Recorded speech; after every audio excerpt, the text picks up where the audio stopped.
Okay, good afternoon, students.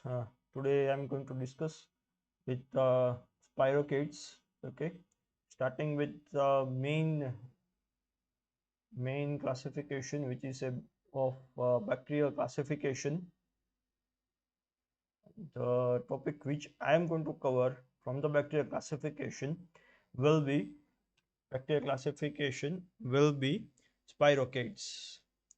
Okay, so just going to repeat some of the summaries of our last lecture. In the last lecture we discussed about the Burgess manual. Okay, and these are the groups which are covered in the Burgess manual. Okay, of main ones are the archaea. In the archaea there are two groups, one is Cranea archaeota and the second one is Euarchaeota. And in the bacteria they are divided into Acriphiaceae, Thermotogae, Chloroflexi, Deinococcus family, low G plus C Firmicutes, high G plus C Actinobacteria. Okay, and spirochetes, cyanobacteria, chlorobes, proteobacteria, which are beta, gamma, alpha, epsilon, and delta proteobacteria. Okay, this was just a summary of our last lecture. Now moving forward with the gram-negative bacteria, of which I am going to cover spirochetes. Okay, today of which I am going to cover spirochetes, and all these groups given in this slide will be discussed later on as we move forward. And all these points given here part are the part of the unit 2 and 3. Okay, each and every point has been covered. Okay, so I'm just going to read out the other groups of gram negative bacteria. The first one is spirochetes, second one is gram negative motile vibriodes, next one is non motile or rarely motile gram negative cowed bacteria, gram negative aerobic or microaerophilic rods and cocci, facultative anaerobic gram negative rods, gram negative anaerobic straight cowed and helical bacteria, sulfur bacteria, anaerobic gram negative cocci, rickettsias and chlamydias, anoxygenic phototrophic bacteria, oxygenic phototrophic bacteria, aerobic chemolithotrophic bacteria and associated microorganisms, budding or appendage bacteria, cythid bacteria, non-photosynthetic, non-fruiting gliding bacteria, and the next one is mixobacteria. These are the groups which are given as per your syllabus of unit 2 and 3. Okay, and the gram positive bacterial group includes gram positive cocci, endospore forming bacteria, regular non-spore forming gram positive rods, irregular non-sporing gram positive rods, mycobacteria, and the last one is actinomycetes, okay, and cellulose eubacteria, of which one of them is mycoplasma.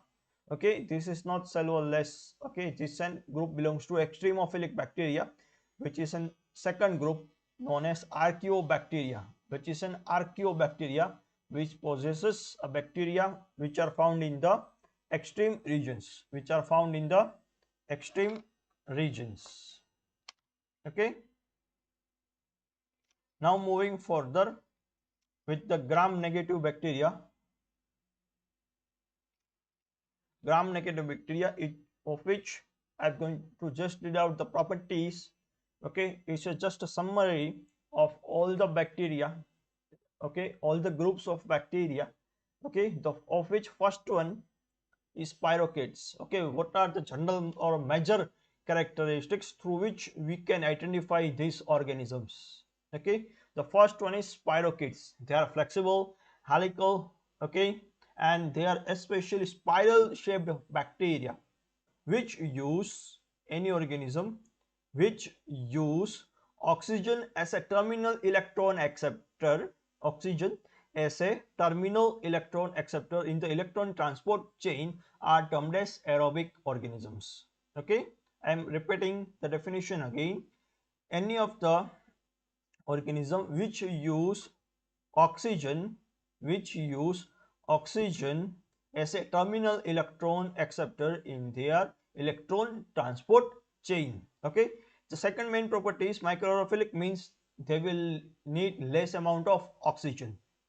Okay, and next one is motile, mean they are motile. Okay, they can move from one place to another. Okay, but not like animals. Okay, but not like animals. It means some have legs. No. Okay, they do not have legs. They are motile because of the presence of the polar flagella. Okay, because of the presence of polar flagella. Okay, and some are also helical in shape or vibrio shape. Helical means curved. Okay, curved shaped bacteria or vibrio. Okay, the coma like structures, and they are motile by means of polar flagella and have oxidative type of metabolism, of which some of them are saprophytes and parasites. Okay, in the lecture, in the future also, please remember the word, the new any terminology which comes first, I will explain first time. Okay, and in the rest of the lectures I will not going to repeat each and every explanation for each and every terminologies. Okay, so try to remember and note down, and this one also only. Okay, next group is a non-motile or rarely motile. Okay, they are not motile every time. Okay, or are not motile at all. Okay, and their shape is curved bacteria, and their shape is curved bacteria. Okay, they are rigid, curved, or even be ringed shaped, or even be ringed in shape, or even helical cells lacking flagella. Okay, meaning they do not contain flagella. Okay, and most of them are saprophytes, and most of them are saprophytes. Okay, now moving further with the aerobic gram negative rods and cocci. Okay, aerobic gram negative rods and cocci, it means they are aerobic organisms, use oxygen. Okay, and their shape may vary from rods, bacillus, or round shape, or cocci shaped. Okay, they are rigid, straight, or sometimes they are slightly curved. Okay, but not to that one which are vibrio or pure helical in shape. They are different. Okay, they have oxidative type of metabolism and are saprophytes and parasites. Okay, and are saprophytes and parasites. The next one group, which includes facultative anaerobic gram negative rods. Okay, meaning it needs oxygen, but it can also survive without oxygen. Okay, but it can also survive in the absence of oxygen. Okay, but better growth is observed with the presence of oxygen, and as the rod shape says, they are bacilli. Okay, bacilli in shape. Okay, they have rigid structure, and straight or curved rods both have an oxidative and fermentative type of metabolism. Here the word especially fermentative. Okay, here the word especially fermentative, what does it mean? It means they need, it means they need organic compounds, they need organic compounds as a electron donors. Okay, as well as electron acceptors. Okay, in which organic compounds are used as electron acceptors as well as donors, and the organisms which undergo such type of metabolism are called as fermentators, are called as fermentators. Now moving forward with the next group, which is an anaerobic gram negative straight, curved, and helical rods. Okay, I am repeating, anaerobic meaning it does not use oxygen at all. Okay, straight, they may be straight in shape, or curved, or helical in shape, or helical in shape. Okay, so they are rigid, and they obtain again energy from the fermentation or by anaerobic respiration, but do not use but do not use sulfur compounds as electron acceptors. Okay, when we study about oxygenic or aerobic respiration, okay, I have given you a definition that oxygen is used as a terminal electron acceptor. But in the case of anaerobes, okay, there are variety of electron acceptors, terminal especially. It may be nitrites, nitrates, sulfur compounds. Okay, even in some cases there are also hydrogens. Okay, so there are variety of compounds, but in this case, sulfur compounds will not be used as an electron acceptors, and most of them are parasites. Next group, which consists of dissimilatory sulfate or sulfur reducing bacteria. Okay, these are basically sulfur bacteria which helps to reduce sulfur, and one of the main properties, they are anaerobic, they do not use oxygen and use sulfur compounds as electron acceptors, such as sulfides, hydrogen sulfides, elemental sulfur, etc. Okay, and some of them are parasites and saprophytes. Okay, these are found in various streams. Okay, found in various streams also, in lakes also, in sewage also, etc, etc. I'm not going to discuss more in detail right now. I will discuss in more detail later on. The next group, which consists of an anaerobic bacteria, which are gram negative cocci. Okay, they are rigid in structure and are non-motile. Okay, they are they have fermentative mode of metabolism, and most of them are parasites. Okay, uh, whatever the study till now which have been done on gram negative cocci, most of them are parasites, and of which some of them are even obligate parasites also. Okay, now moving further, with the rickettsias and chlamydias, these are rigid and very tiny intracellular parasites. Okay, and one thing you should note in the case of rickettsias and chlamydias, they are obligate parasites. Of human beings, animals, and even arthropods. Arthropods means insects. Okay, arthropod means insects, and can be isolated and cultivated in host cells, but in some cases we can also grow in the culture medium. Okay, now the mycoplasmas, these are the bacteria without the cell wall. Okay, they are soft as compared to the other bacteria.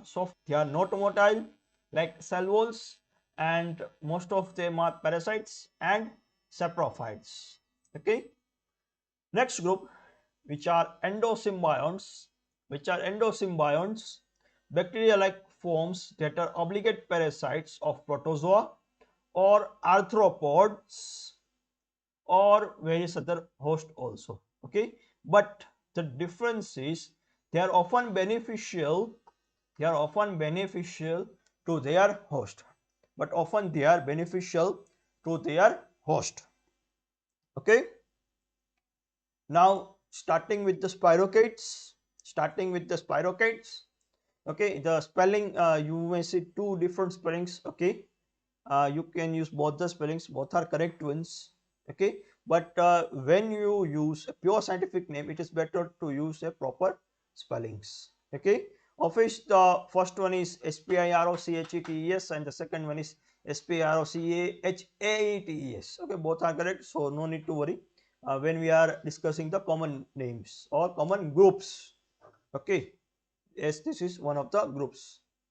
Okay, so when we stay in these organisms,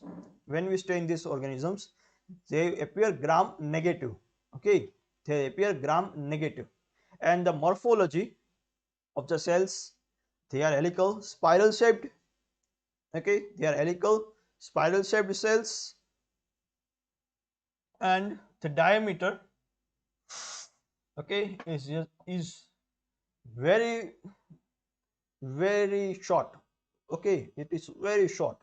just 0.1 to 3 micrometer, whereas you can see the length, okay, as compared to other bacteria, diameter versus length ratio, okay, there is more difference, or length to diameter ratio, whatever it may be, there will be a major difference. Okay, you can say clearly diameter is just ranges from 0.1 to 3 micrometer, and length ranges from 5 to 250 micrometer. Okay, and this cannot be stained easily as compared to other bacteria also. Okay, and do not possess any type of hook, okay, at the end of their cells. Okay, now motility, they are motile and have periplasmic flagella. Okay, you already have studied periplasmic flagella in your semester 1. Okay, so I'm not going to discuss it right now.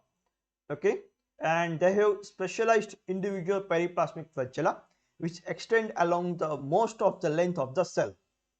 Okay, and thus the flagella inserted near the opposite poles of the cell overlap and are in opposition to another in the central region of the cell. Okay, this is how a corkscrew movement, okay, is possible with the case of spirochetes, okay, which also helps spirochetes to move faster. Now the oxygen requirement of spirochetes, some are anaerobic, some are facultative anaerobic, or some are even microaerophilic. Okay, these are just general characters, but with respect to the species, these properties may differ. Okay, this property may differ. Okay, and they require carbohydrates and amino acids as their carbon sources, because they are chemoorganotrophic. It means they are going to use organic compounds as a source of the carbons, as well as organic compounds for the purpose of the energy as well. Okay, and one thing more, they are not able to grow in the medium containing, or in the food which contains fatty acids or long chain fatty acids or even fatty alcohols, okay, which are in present in the long chain. Now unique features, okay, each and every peptidoglycan has some different amino acid presence in different type of species. Okay, in this special group, okay, a diamino acid, a diamino amino acid is present in the peptidoglycan is L-ornithine. Okay, is L-ornithine. Okay, in order to study this, you need to check your old textbooks of semester 1 in which you have studied peptidoglycan structure. Okay, it will be helpful for you. Now, what are the functionalities and the arrangement of the flagella? Okay, as I told you, these cells are very longer. Okay, these cells are very longer. Okay, you can see the structure given here. Okay, this one is a basal body from where end of flagella arise. Okay, from where end of flagella arise. Okay, and which further helps the spirochetes for the motility. Okay, and rest are the structures of the cell wall. And what are the examples of the spirochetes? Okay, in exam you need to at least remember 4 to 5 examples of each group. Okay, at least 4 to 5 examples of each group. Okay, starting with the first one is the Borrelia. Second one is Brachyspia alborgi. Third one is the Cristispira pectinis. Next one is the Leptonema illini. Next one is the Leptospira. Next one is the Serpulina. Next one is the Spirocheta, and last one is a Treponema. There are also various other examples if you want to write. Okay, so when I told you, when you write a proper name of a scientific name Okay, when you write a proper scientific name, okay, there in that case spelling should be always correct. So such as for example this Spirochaeta, it's a name. Okay, you need to remember a proper name. Okay, so moving forward with uh, Borrelia. Okay, I have covered two examples. One is Borrelia and the last one which was Treponema in more detail. Okay, in exam you can write at least two or one depending on the marks. Okay, so starting with the Borrelia. Okay, uh, this is basically a pathogen. Okay, this is basically a pathogen.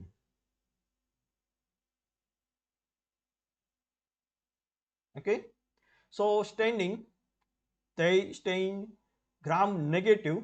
Okay, but in order to study the structure, okay, in more details you need to use a Giemsa stain. Okay, you need to use a Giemsa stain, and this stain, as you have studied in your semester 1, belongs to Romanske family of a stain. Okay, which can stain both positive as well as negative elements of the cell. Okay, okay, for example acidic elements and basic elements of the cell, and even it can even differentiate between these three types of pHs. Okay, so morphology. Okay, so how are they? Because as we are studying spirochetes, their morphology, okay, will be spiral. Okay, as simple as that. Okay, and cells are surrounded by a surface layer and an outer membrane and a cytoplasmic membrane, which is a normal, which is present in most of the bacteria. Okay, so in the case of the motility, okay, are actively motile with frequent reversal of the direction of the translational movement. Okay, you in this case spirochetes move in a forward direction, but in some cases also they can also reverse their direction for the movement. And about they possesses about 20, okay, 15 to 20 periplasmic flagella. Okay, they possess about 15 to 20 periplasmic flagella, and which originate at the end of the cell. Okay, you need to remember this one, which originate at the end of the cell and wind about the protoplasmic cylinder to overlap in the middle of the cell. Okay, in the middle of the cell. Okay, remember this one. Now for example this is an end of the cell. Okay, they will originate in a such a way. They will originate in a such a way. Okay, now further oxygen requirement. Borrelia, okay, Borrelia are microaerophilic organisms. Okay, Borrelia are microaerophilic organisms. Okay, which needs very less amount of which needs very less amount of oxygens. Okay, and one thing more, it requires a complex nutrition requirement. Okay, for their growth, such as special amino acids or special carbohydrates for their growth. And pathogenicity. Okay, what do you mean by the word pathogenicity? It means ability of an organism to cause disease. Okay, pathogenicity is the ability of the organism to cause disease to another host. Okay, so what, for example, E. coli also isn't pathogen, but it's an opportunistic pathogen. Okay, what do you mean by the word opportunistic pathogen? It may or may not produce disease. Okay, similarly Borrelia, which is not an opportunistic pathogen, okay, it is a pathogen to men, human beings, mammals, and even birds also. Okay, and it is one of the causative agent. Okay, it is a positive agent. It means it causes tick-borne and louse-borne relapsing fever in the men. Okay, it causes tick-borne and louse-borne relapsing fever in the men. Okay, so this is an dark field microscopy of an Borrelia. Okay, now moving to the second bacteria. Now moving to the second bacteria, which is a Treponema, which is a Treponema. Okay, in which gram negative most species stain poorly if all with grams of Giemsa stain.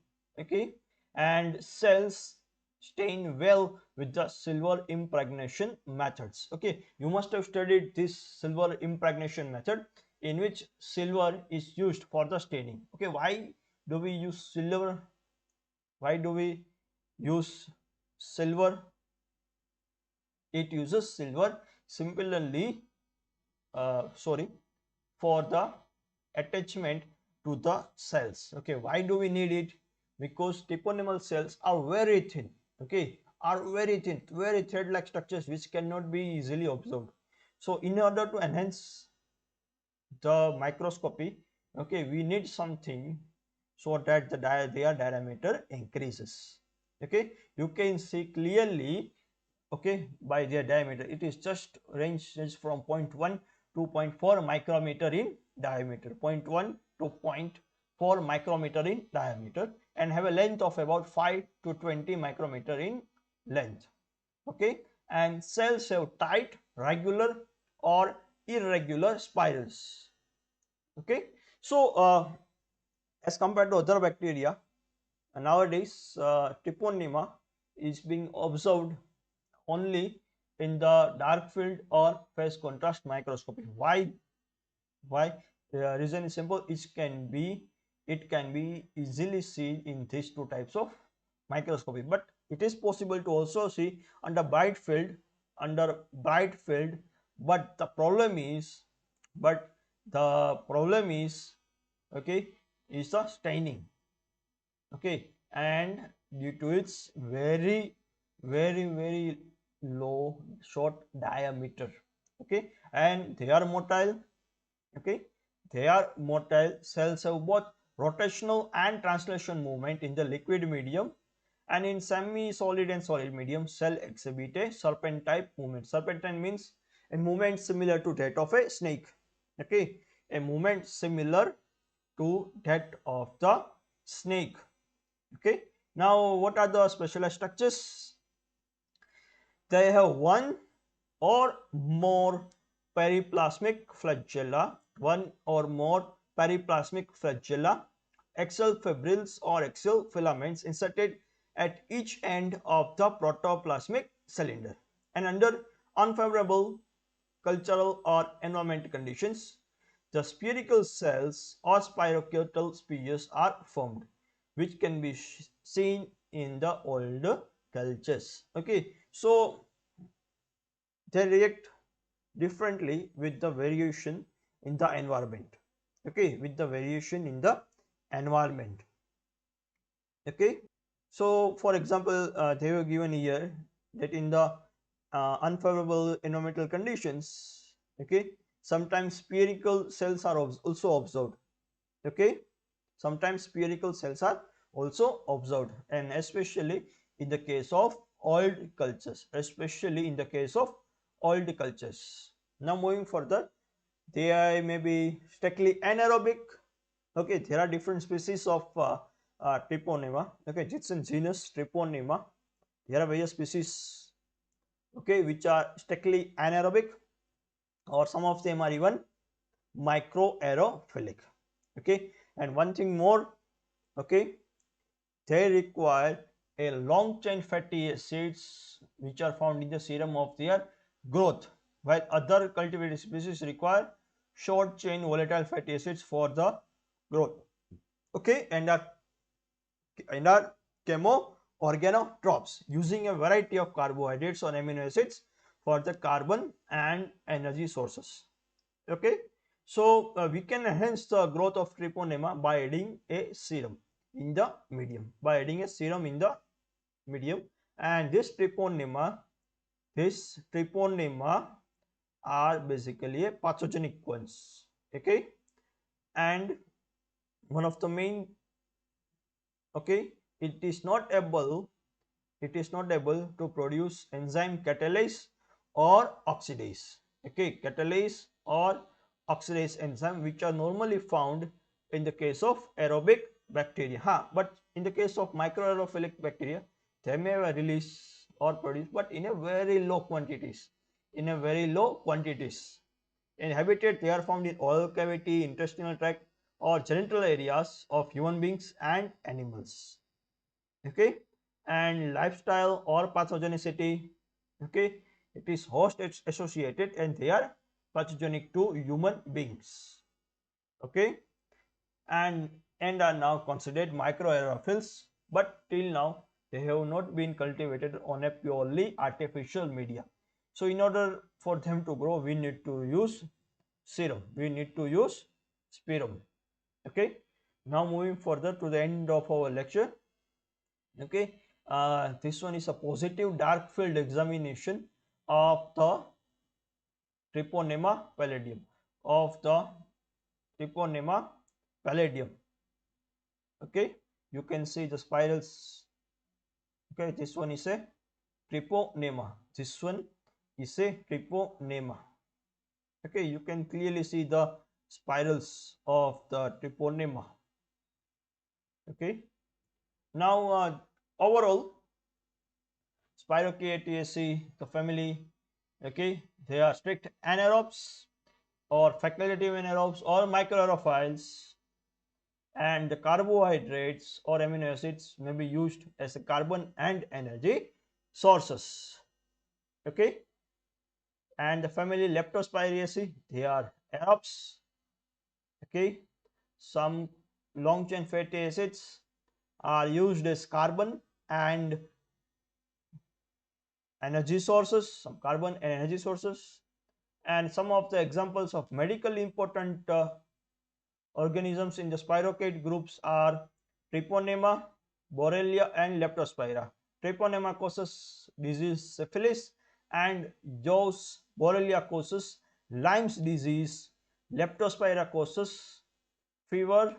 Okay, it's a symptom and it damages liver and kidneys. Now this is a short video. Okay, this is a short video of the Treponema. I hope it is useful to you. Okay, I'm starting the video. Okay, this video is by Biomedics, which is basically a channel in the YouTube.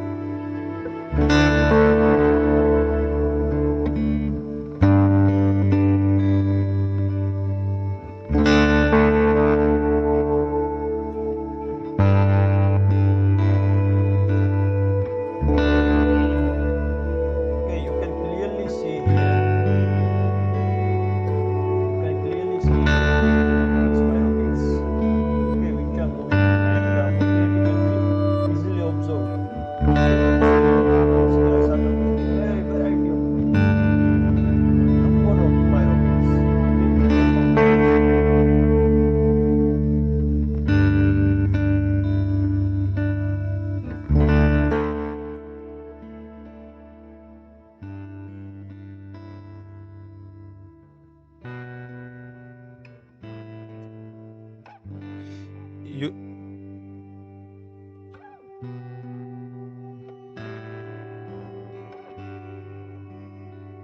okay?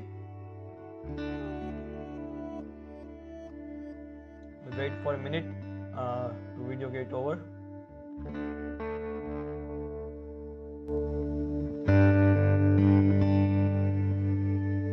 Okay, you can see clearly.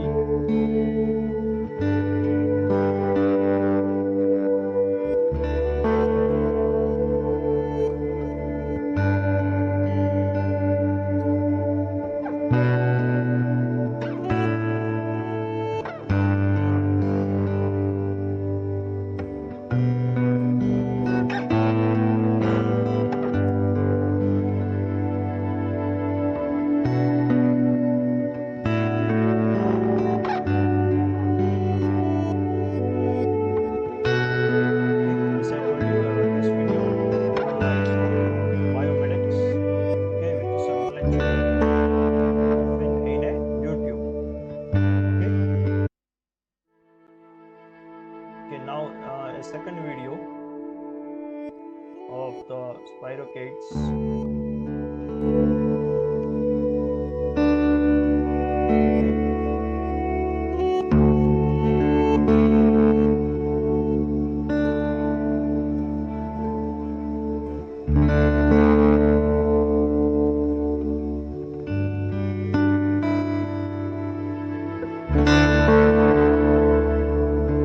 Now, as you can see in the video, okay, what have you included?